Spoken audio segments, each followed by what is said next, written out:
us chasing Sifuna from the party. And the reason is because I knew by the nature of his politics, he was bound at some point to leave. Yeah. But when we mistreat somebody,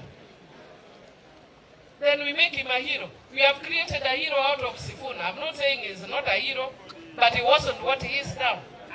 North Member of Parliament Millie Odhiambo has fired a blunt warning into the heart of the Orange Democratic Movement, telling the party that its mishandling of internal dissent has manufactured a political hero out of Nairobi Senator Edwin Sifuna, and that the pattern of mistreatment could tear the party apart. That I had warned even against us chasing Sifuna from the party.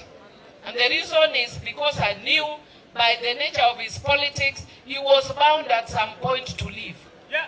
But when we mistreat somebody, then we make him a hero. We have created a hero out of Sifuna. I'm not saying he's not a hero, but he wasn't what he is now. Our mistreating Sifuna is what has made Sifuna a hero. So let us be careful the way we are dealing with our issues.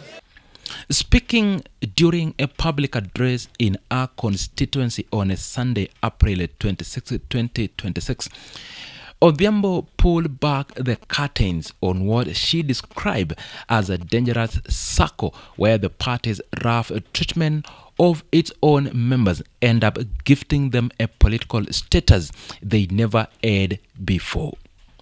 The timing of Odhiambo's remarks was everything. Our warning came just hours after the ODM Linda Mwananchi faction, with Sifuna named as its Secretary General, held a tremendous rally in Kisumu, where Siaya Governor, also James Orengo, declared a parallel leadership and a 2027 presidential bid. Sifuna himself used that platform to thunder against any cooperation with the Kenya Kwanza administration, calling them criminals. Odhiambo was now stepping forward to explain, not as a detached observer, but as a battle-scared insider, that this explosion was entirely predictable and to a significant degree self-inflicted by the party's establishment.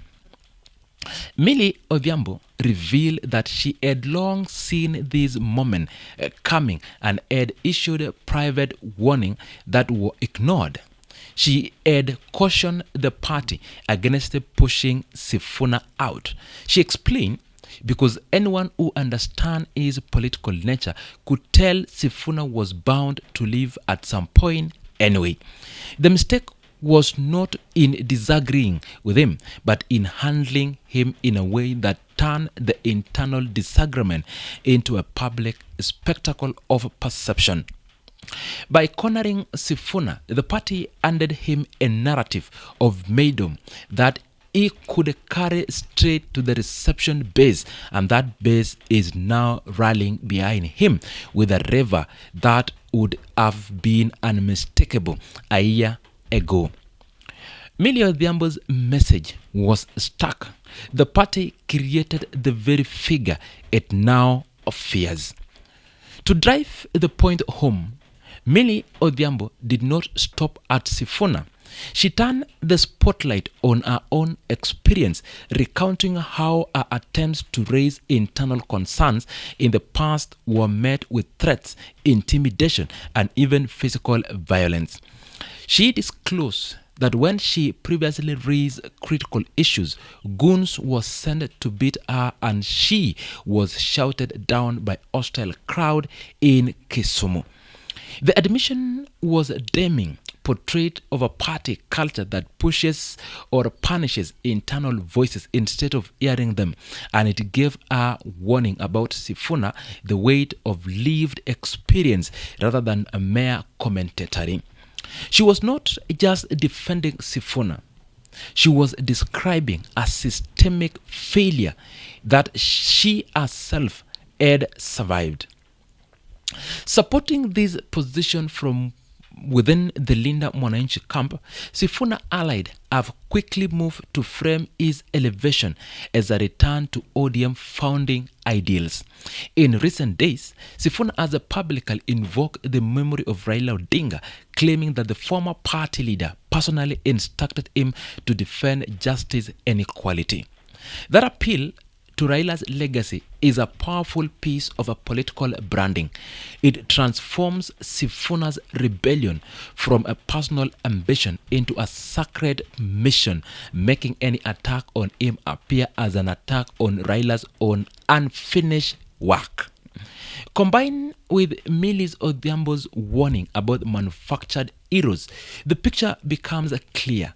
The faction now sees itself not as a breakaway, but the authentic custodian of the party's soul, pushed out by leaders that lost its way. The wider development propelling this entire story is the unresolved and increasingly bitter succession war tearing through ODM as the 2027 general elections approach. One side stand with the Linda Mwananchi faction rallying behind Orengo, Sifuna, Babu Wino and others, demanding a hardline opposition stance and rejecting any disalliance with the ruling UDA. On the other side sits a rival camp accused by the faction of steering the party into a quiet agreement with State House and selling the community's political birthright. Between them are figures like Millie Odhiambo, who still insist on their loyalty to ODM but are now openly warning that the party internal machinery is broken and driving away the very talent it needs to survive. Odhiambo's final warning shot was a call for internal party democracy and discipline, but beneath the measured language was a clear political threat. If the party does not change how it manages conflicts, she suggested it will keep creating heroes out of those it mistreated, and each new hero will arrive with a ready-made following and legitimate grievances. The lesson from the Sifuna saga is that political mayhem is a powerful fuel, and ODM has just poured it generously on its own fire. As the 2027 countdown begins, the question haunting the party is no longer whether it can stop the harmony of talent, but whether the leaders it has turned into heroes are now bigger than the party itself.